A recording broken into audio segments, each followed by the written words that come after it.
आज के वीडियो में बात करने जा रहे हैं कि माध्यमिक शिक्षक पात्रता परीक्षा एस्टेट 2024 के आयोजन के संबंध में यहाँ पे नोटिफिकेशन जारी कर दिया गया है। तो हम आप सभी को बताने वाले हैं कि इसके अंदर कुछ इंपॉर्टेंट पॉइंट्स के बारे में आपको डिस्कस करने जा रहे हैं। क्या इसके अंदर अपेयरिंग कैंडिडेट फॉर्म को फिलअप कर सकते हैं, क्या इसके अंदर नेगेटिव मार्किंग है या नहीं है, इसके अलावा क्या शैक्षणिक योग्यता इस बार खोजा गया 2024 के लिए, सब्जेक्ट कॉम्बिनेशन किस प्रकार से आपका होने वाला है, कितने नंबर आप लाएंगे जो आप एस्टेट पास कर पाएंगे पेपर 1 पेपर 2 दोनों के लिए, ये सारी जानकारी हम आपको देने वाले हैं। तो आप और कितने नंबर का आपका पेपर यहाँ पे आपको होने वाला है, ये सारी जानकारी हम आपको डिटेल में क्लियर करने वाले हैं। तो आप सभी से अनुरोध है कि वीडियो को पूरा देखें। अगर आपको वीडियो अच्छा लगे चैनल को लाइक करें, सब्सक्राइब करें, ज़्यादा शेयर करें।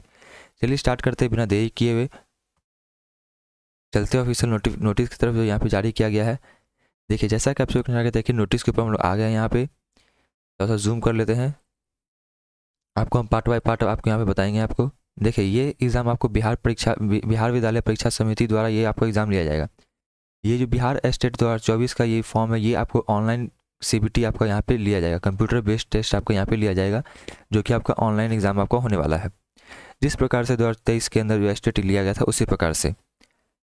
देखिए आगे चलते हैं। यहाँ पे देखिए एतेट द्वारा माध्यमिक शिक्षक पात्रता परीक्षा एस्टेट 2024 के सम्मिलित होने वाले अभ्यर्थियों एवं सभी संबंधित को सूचित किया जाता है कि निदेशक माध्यमिक शिक्षा विभाग इतना देखिए उसका फिर दिनांक 6/12/2023 के द्वारा प्राप्त निर्देश के आलोक में माध्यमिक कक्षाओं के लिए निर्धारित पाठ्यक्रम के अनुसार पेपर 1 तथा पेपर 2 दोनों के लिए यहाँ पे आयोजित किया जा रहा है एस्टेट 2024 का। देखिए संरचना क्या है। यहाँ पे पात्रता परीक्षा के प्रश्न MCQs बेस्ड होंगे। एक मतलब कि आपको यहाँ पे प्रत्येक प्रश्न का 1 अंक आपको दिया जाएगा, सही कीजिएगा तो नेगेटिव मार्किंग इसके अंदर नहीं होगा। जैसा कि मैंने आपको कहा था यहाँ पे नेगेटिव मार्किंग आपका किसी प्रकार का नहीं होने वाला है। देखिए उसका परीक्षा का विषय देखिए सबसे पहला पेपर 1 पेपर 2। पेपर 1 के बारे में बात करते हैं हम लोग यहाँ पे। तो पेपर 1 में देखिए सामान्य विषय के अंदर यहाँ पे कौन कौन से आते हैं। तो देखिए सामान्य विषय के अंदर के यहाँ पे देखिए हिंदी, उर्दू, बांग्ला, मैथिली, संस्कृत, अरबी, फारसी, भोजपुरी, अंग्रेजी, गणित, विज्ञान, सामाजिक विज्ञान, शारीरिक शिक्षा, इसके साथ ही और यहाँ पे संगीत विषय, उसका फिर ललित कला विषय, उसका फिर नृत्य विषय, ये सभी विषय आपको यहाँ पे देखने को मिलेगा पेपर 1 के एग्ज़ाम के अंदर। तो अब बात करते हैं इसके लिए आपको क्या शैक्षणिक योग्यता मांगा गया है, क्या इसके अंदर अपेयरिंग कैंडिडेट फॉर्म को फिलअप कर सकते हैं। तो देखिए अपेयरिंग कैंडिडेट इसके अंदर फॉर्म को फिलअप नहीं कर सकते हैं।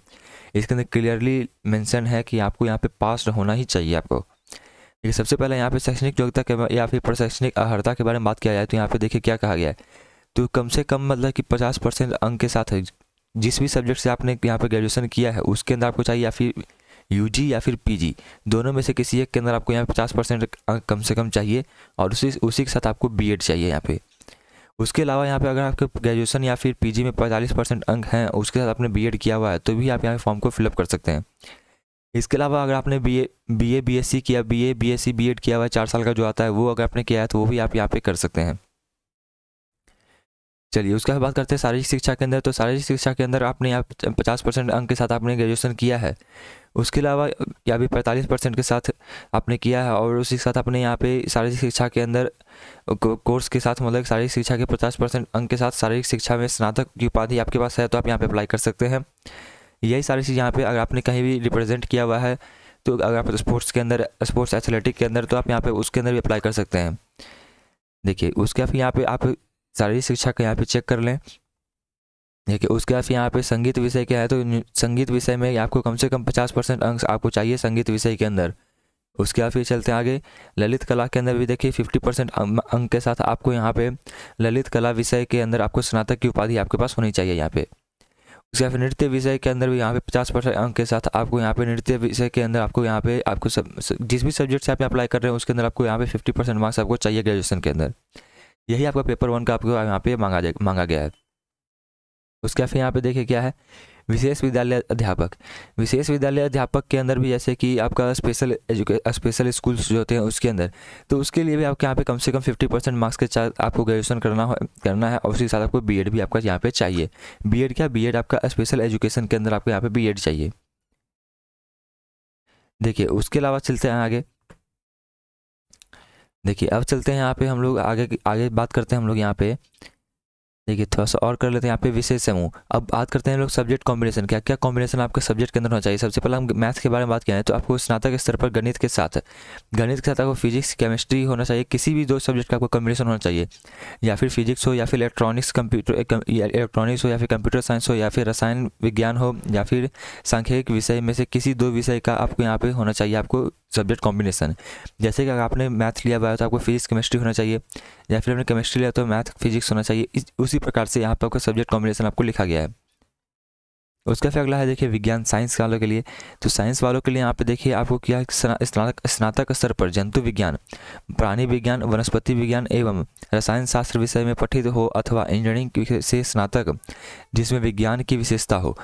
इससे देखिए इसके अलावा फिर सामाजिक विज्ञान के अंदर पे स्नातक स्तर पर सहायक विषय मतलब कि जो आपका सब्सिडरी होता है या फिर प्रतिष्ठा विषय के अंतर्गत इतिहास, भूगोल, अर्थशास्त्र एवं राजनीतिक शास्त्र में किसी भी 2 सब्जेक्ट के आपको यहाँ पे कॉम्बिनेशन होना चाहिए आपको। उसके भाषा के संबंध विषय में आपको देखिए भाषा आपका देखिए ऑनर से आपका होना चाहिए या फिर सब्सिडरी विषय के रूप में पठित होना अनिवार्य है।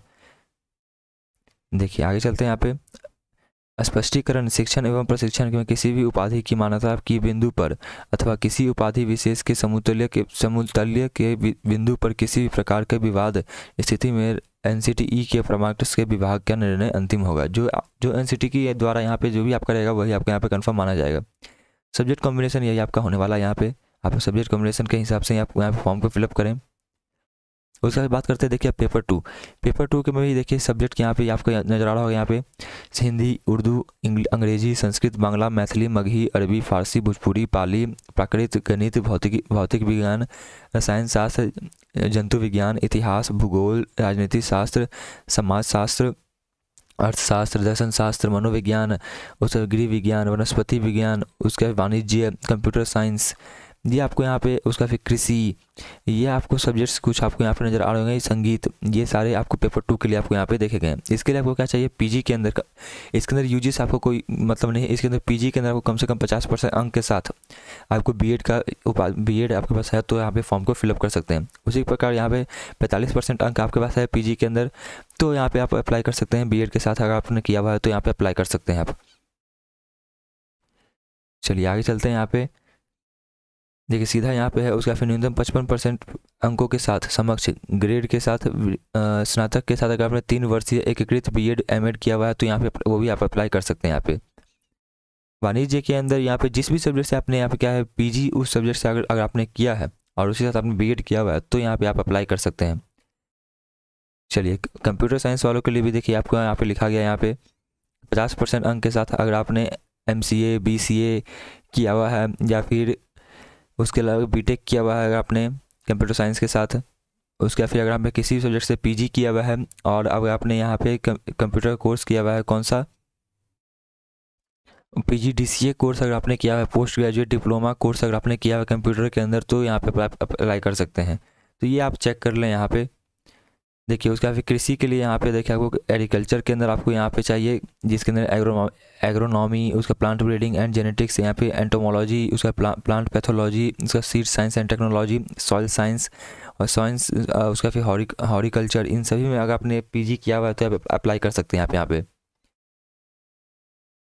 चलिए आगे चलते हैं यहाँ पे। उसके बाद फिर यहाँ पे बात करते हैं इसका सब्जेक्ट कॉम्बिनेशन देखिए आपको क्या यहाँ पे मांगा गया है। फिजिक्स की अगर आपका फिजिक्स है तो यहाँ पे देखिए फिजिक्स या फिर इलेक्ट्रॉनिक्स, उसका फिर अप्लाइड फिजिक्स या फिर न्यूक्लियर फिजिक्स आपका सब्जेक्ट है तभी आप यहाँ पे अप्लाई कर सकते हैं। केमिस्ट्री के लिए केमिस्ट्री या फिर बायोकेमिस्ट्री, उसका फिर मैथ्स के लिए यहाँ पे मैथमेटिक्स या फिर अप्लाइड मैथमेटिक्स। उसी प्रकार से आप इकोनॉमिक्स, कॉमर्स, ये सब आप चेक कर लें यहाँ पे। स्पष्टीकरण के लिए यहाँ पे NCT के लास्ट में जो अगर कोई विवाद होता है तो NCT का जो डिसीजन रहेगा वही फाइनल आपका डिसीजन रहेगा। पेपर 1 के लिए यहाँ पे, पेपर 2 के लिए यहाँ पे बात किया जाए तो पाठ्यक्रम के बारे में बात किया जाए तो ये आपका जो आपका सिलेबस रहेगा उसके बारे में बात किया जाता है। परीक्षा पैटर्न के बारे में बात करते हैं।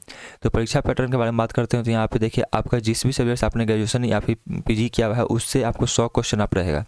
जैसे आप पेपर 1 के लिए फॉर्म को फिलअप कर रहे हो तो आपका देखिए अगर मैथ्स सब्जेक्ट आपका है तो आपका 100 नंबर का आपका मैथ्स पूछा जाएगा।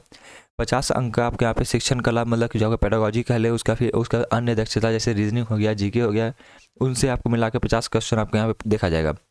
टोटल मिला के 150 अंक आपको यहाँ पे टोटल आपका क्वेश्चन रहेंगे। चलिए आगे चलते हैं यहाँ पे। अब उम्र सीमा के बारे में यहाँ पे देखिए बात किया जा रहा है आपको। अगर आप आरक्षित पुरुष है तो 37 वर्ष आपका देखिए 1/8/2024 से आपका यहाँ पे आपका एज आपका काउंट किया जाएगा अगस्त से। उसी प्रकार से आप यहाँ पे अपना एज चेक कर लें। अब बात करते हैं कितना अंक लाने पे आप पास किए जाएंगे। यहाँ पे अगर आप सामान्य कोटि से हैं, जनरल से हैं, तो आपको 50% अंक लाइएगा, जैसे 75 अंक लाइएगा तो तभी आप पास किए जाएंगे यहाँ पे। उससे पिछड़ा वर्ग से हैं तो 45.5% आपको अंक चाहिए यहाँ पे। उससे फिर अत्यंत पिछड़ा वर्ग हैं तो अगर 42.5 अंक आपको यहाँ पे चाहिए, 5% अंक चाहिए आपको। अनुसूचित जाति अनुसूचित जनजाति के लिए यहाँ पे 40% अंक, दिव्यांग के लिए 40% अंक और महिला के लिए 40% अंक आपको यहाँ पे चाहिए, कंपलसरी है आपको यहाँ पे पास करने के लिए। देखिए महिलाओं के लिए, दिव्यांग के लिए, अनुसूचित जाति अनुसूचित जनजाति के लिए आपको देखिए 60 अंक चाहिए यहाँ पे पास करने के लिए आपको। सामान्य वर्ग के लिए आपको देखिए 75 अंक चाहिए आपको यहाँ पे। उसका फिर पिछड़ा वर्ग एवं अत्यंत पिछड़ा वर्ग, उसका फिर देखिए पिछड़ा वर्ग के लिए यहाँ पे बात किया है तो पिछड़ा वर्ग के लिए आपको देखिए 68 पॉइंट कुछ अंक आपको यहाँ पे चाहिए, आपको यहाँ पे मतलब पास करने के लिए। अब बात करते हैं प्रमाण पत्र जो आपका ये रहेगा, जो अगर आपने एग्जाम पास कर लिया तो आपका ये लाइफ टाइम आपका यहाँ पे वैलिड आपका रहने वाला है। अब बात करते हैं कितना पैसा आपको लगेगा यहाँ फॉर्म को फिलअप करने के लिए। यहाँ पे पेपर 1 अथवा पेपर 2 दोनों के लिए देखिए, दोनों पेपर के लिए आपको देखिए 1440 रुपये लगेंगे आपको। सामान्य वर्ग, आर्थिक रूप से कमजोर या फिर पिछड़ा वर्ग एवं अत्यंत पिछड़ा वर्ग से अगर आप आते हैं तो। अनुसूचित जाति अनुसूचित जनजाति के लिए आपको 1140 पैसे लगेंगे आपको दोनों पेपर के लिए। एक पेपर के लिए आप या फिर पेपर 1 या फिर पेपर 2 के लिए किसी एक पेपर के लिए आप अप्लाई कर रहे हैं तो आपको 960 रुपये यहाँ पे आपको लगेगा। सामान्य वर्ग, आर्थिक रूप से कमजोर एवं अत्यंत पिछड़ा वर्ग, उसका पिछड़ा वर्ग के लिए। अनुसूचित जाति अनुसूचित जनजाति दिव्यांग के लिए यहाँ पे 760 रुपये आपको लगेगा। यहाँ पे देखिए नॉर्मलाइजेशन के बारे में बात किया जा रहा है कि क्योंकि आपका यहाँ पे कंप्यूटर बेस्ड टेस्ट आपका होने वाला है तो एक से ज़्यादा शिफ्ट में अगर आपका यहाँ पे एग्जाम होता है तो यहाँ पे आपको नॉर्मलाइज किया जाएगा। चलिए आगे चलते हैं, जो इंपॉर्टेंट पॉइंट होगा क्लियर करते हैं हम लोग आपको। उसका फिर प्रवेश परीक्षा की अवधि के कितने मतलब कितना समय आपको दिया जाएगा एक कंप्यूटर बेस्ड टेस्ट के लिए। आपको यहाँ पे देखिए 150 मिनट आपको यहाँ पे दिया जाएगा, मतलब कि 1.5 घंटा आपको यहाँ पे दिया जाएगा एग्जाम के लिए। यहाँ पे माफ़ कीजिए 2.5 घंटा आपको यहाँ पे दिया जाएगा एग्जाम के लिए। यहाँ पे देखिए 2 घंटा 30 मिनट आपको यहाँ पे लिखा गया है। यहाँ पे 150 मिनट आपका एग्जाम होगा यहाँ पे। उसका फिर फॉर्म फिलअप का देखिए बात किया जाए कब से आपका फॉर्म फिलअप होगा। यहाँ पे देखिए ऑनलाइन परीक्षा आवेदन पत्र भरने एवं परीक्षा शुल्क जमा करने की तिथि। यहाँ पे देखिए आवेदन पत्र एवं परीक्षा शुल्क दिनांक 14/12/2023 के उपरांत 4:30 बजे से दिनांक 2/1/2024 तक यहाँ पे स्वीकार किया जाएगा। यहाँ पे 14 तारीख से देखिए आपका फॉर्म फिलअप आपका स्टार्ट हो जाएगा और लास्ट डेट कब तक है 2 जनवरी आपका लास्ट डेट है यहाँ पे आपको देखने को मिल रहा है। उसके बाद यहाँ पे बात करते हैं परीक्षा आवेदन पत्र भरने की विधि। यहाँ पे देखिए आपको स्टेप बाय स्टेप आपको बताया जा रहा है किस प्रकार से आपको फॉर्म को फिलअप करना है। देखिए साइट कहाँ से जाके आपको फॉर्म को फिलअप करना है। देखिए www.bsebstate.24.com पे ऊपर जाके यहाँ पे फॉर्म को फिलअप करना है। देखिए मैंने आपको परीक्षा शुल्क के बारे में बता दिया है, क्या एजुकेशन क्वालिफिकेशन चाहिए, उसका फिर कितने मार्क्स पे आपको पास होना है, ये सारी जानकारी मैंने आपको दे दिया। क्या एस्पायरिंग कैंडिडेट आपको फॉर्म को फिलअप करना है। अगर आपको फिर भी कोई भी डाउट है तो आप हमारे कमेंट बॉक्स में जाके कमेंट करें, मैं आपको वहाँ पर रिप्लाई कर दूँगा। अगर आपको वीडियो अच्छा लगे तो लाइक करें, सब्सक्राइब करें, ज़्यादा शेयर करें। चलते मिलते हैं अपनी अगली वीडियो में।